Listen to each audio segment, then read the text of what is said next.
le agradezco mucho a Carla Confié, ella es abogada especialista en derecho a la vivienda. Que estemos en comunicación esta mañana, Carla. Bueno, mañana aquí en Sonora, tarde para ti allá. Y que hablemos sobre este fenómeno o esta situación que tiene que ver con la vivienda. Y para empezar y poner en contexto, eh, cuando se habla de gentrificación, ¿qué es lo que se debe considerar, Carla? Buenos días.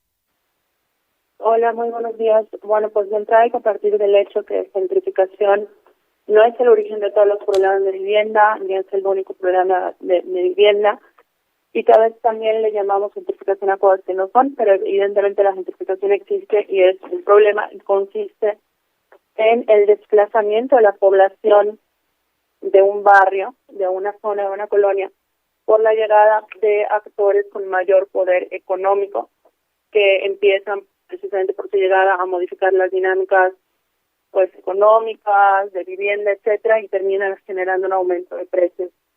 Ajá. Este es un fenómeno que se da en todo el mundo.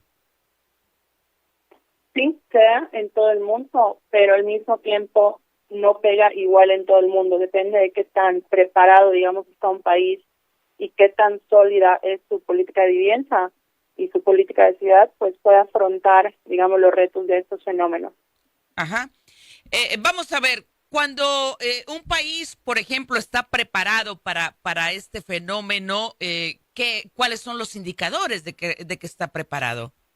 O sea, con preparados me refiero a qué tan sólida es una política de vivienda. ¿Por qué? Porque si no tienes digamos, ninguna alternativa, ningún mecanismo para atender este tipo de retos, pues menos van a poder haber medidas para mitigar los efectos o para que las personas que se ven desplazadas puedan tener alguna opción para vivir. Y, por ejemplo, justo lo que pues yo he sostenido mucho tiempo es que en México no tenemos una política de vivienda, sino una política inmobiliaria. Ajá. Y eso hace que, por ejemplo, no hay una política de vivienda de arrendamiento, el Estado no ve como su responsabilidad el monitorear este tipo de fenómenos y cómo se están dando las dinámicas de desplazamiento, por ejemplo. Todo eso no es algo que el Estado esté monitoreando porque asume que no es de su responsabilidad. Uh-huh. Mucho se habla, Carla, por ejemplo, de esta juventud o de la juventud de hoy, una generación, dice mucha gente, sin identidad, sin certezas en muchos aspectos. Mucho se habla, por ejemplo, de cómo las juventudes actualmente no tienen alternativas para salir de casa de sus padres y poder rentar o poder comprar una vivienda. Así es, lo que está ocurriendo es que en México los últimos 20 años ha disminuido por completo la tendencia que antes era la alza de personas propietarias de su vivienda ha ido en disminución. O sea, hubo una ruptura en la tendencia hace unos 20, 30 años y ahora la tendencia es que cada vez hay menos población propietaria de su vivienda y va aumentando la población inquilina. Y eso se da a la par con el tema del aumento de los precios, que ha sido mucho mayor al aumento de los precios de los sueldos, ¿no? Uh-huh. Entonces vemos que hay zonas donde la renta promedio es mayor que el salario promedio de ese mismo lugar, ¿no? Por ejemplo, en el centro de Guadalajara actualmente la renta promedio es mayor al salario promedio de Guadalajara. Uh-huh. ¿Hay algunas entidades en tus indagatorias, Carla, algunas entidades que destaquen, ya sea porque tienen una política de vivienda o porque su política de vivienda sea más efectiva que en otras? Y en este caso, si tienes ubicado a Sonora, por ejemplo. Pues, a ver, en términos generales es una serie de ausencias y omisiones a nivel nacional. Si bien cada estado tiene algunas problemáticas en lo particular, algunas cosas diferentes, realmente es las mismas ausencias. No hay, por ejemplo, leyes inquilinadas en ningún estado tiene política de arrendamiento, ningún estado hace este tipo de monitoreo. Hay algunos estados que, de hecho, son muy pocos los estados que, por ejemplo, tienen un registro de vivienda de arrendamiento, ¿no? Uh-huh. Pero es una situación como generalizada en el país. Entonces, digamos que es un tema de urgente y obvia resolución, dirían en el Parlamento, para las y los candidatos que en el próximo periodo se comprometieran con temas de esta naturaleza, ¿no?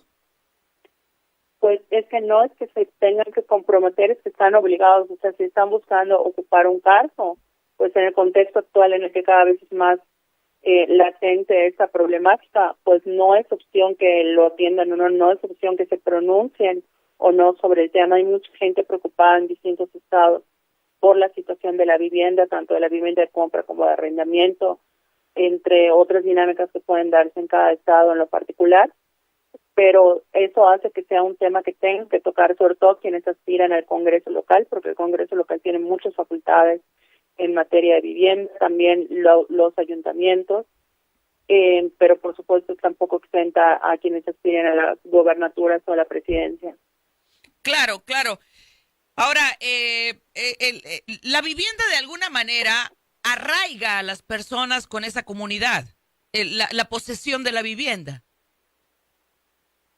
Sí, o sea, porque la vivienda no es tan aislada, ¿no? O sea, no, salvo situaciones muy específicas, las personas no vivimos aisladas de otras personas, ¿no? Estamos, normalmente cuando hablamos sobre todo en contextos urbanos de vivienda, pues hablamos también de ciudad, por eso no podemos hablar de ciudad sin vivienda y de vivienda sin ciudad, y eso implica también el cómo se dan estos arraigos, estas dinámicas con las otras casas, con las otras viviendas, con los vecinos, vecinas, con los comercios locales, con las distancias hacia el trabajo, el acceso al medio de transporte. O sea, realmente hablar de vivienda es también hablar de ciudad. Ajá. Entiendo que además el ejemplo que ya nos ponías de Guadalajara, entidades como Puebla, Nuevo León, donde tú estás, la Ciudad de México, son temas o son espacios referentes en este tema de la gentrificación. Pues digamos que cada ciudad tiene su problemática en particular. Como decía hace un rato, no es solo gentrificación, o sea, hay otras problemáticas de vivienda, sin que esto demerite que por supuesto hayan también procesos de gentrificación, pero cada ciudad tiene, digamos, como sus retos, pero sí en particular lugares donde pues se han destacado por una fuerte discusión sobre el tema de la vivienda, ha sido precisamente Guadalajara, Ciudad de México, Puebla, entre otros, pero también ciudades medianas, digan por así decirlo, como puede ser Mérida, como puede ser Aguascalientes, pues también han tenido como discusiones muy fuertes sobre el modelo de ciudad y cómo está afectando el acceso a derechos. Uh-huh. En todo esto, ¿qué papel juegan? Estoy pensando, por ejemplo, en el Infonavit. ¿Qué papel debe jugar o qué tanto está respondiendo a su misión del Infonavit, Carla? Bueno, lo que pasa es que el Infonavit no es la única institución encargada del tema de vivienda. Normalmente cuando pensamos en vivienda pensamos en Infonavit, pero el Infonavit lo que tiene como función es otorgar créditos accesibles a trabajadores en la economía formal. No es una institución encargada de ver todo el asunto, el tema de la vivienda. Hay muchas instituciones en el país, de hecho eso creo que en parte es uno de los problemas, que son demasiadas instituciones las que están encargándose del tema de vivienda de manera disgregada. Por ejemplo, tenemos a nivel nacional a la CONAVI, la SEDATU, que por su parte hace otras acciones que tienen que ver con vivienda, las acciones que hacen cada municipio, cada instituto de vivienda de cada estado, entre otras entidades que también participan en el proceso de, pues, o al menos en los procesos de intento de garantizar el derecho a la vivienda. Uh-huh. Y pues en ese sentido, pues al contrario, el papel del Infonavit me parece muy acotado, si bien hay mucho también que hablar del Infonavit y de cómo está siendo accesible o no a los trabajadores, realmente es muy acotado lo que hace el Infonavit. Y justamente el problema del Estado mexicano es que por décadas le ha estado apostando únicamente al Infonavit, únicamente a dar créditos, y que con eso iba a solucionar prácticamente todas las necesidades de vivienda. Uh-huh. ¿Cuál es el papel que en este contexto, en esta situación, deben jugar los desarrolladores de vivienda, las empresas, los particulares? Lo que pasa es que me parece que tenemos que empezar por el rol del Estado. Los particulares son, pues, o sea, cuando hablamos de política pública hablamos del Estado, sin detrimento que puedan haber acciones del sector privado. Realmente es una actividad del Estado y tiene que plantearse las posibles soluciones desde lo público, y en los casos que sí lo requiera tener, digamos, el apoyo y colaboración del sector privado. Pero justo el problema es que me parece que se ha pensado que eso es algo que van a resolver solo los desarrolladores, y por los desarrolladores, pues al final del día, pues tienen unos objetivos como privados, pero pues sí, cuando hablamos de política pública hay que apelar a cuáles son las labores que está haciendo o dejando de hacer el Estado. Bien. Bien, pues ¿alguna otra cosa que agregar antes de cerrar la conversación, Carla?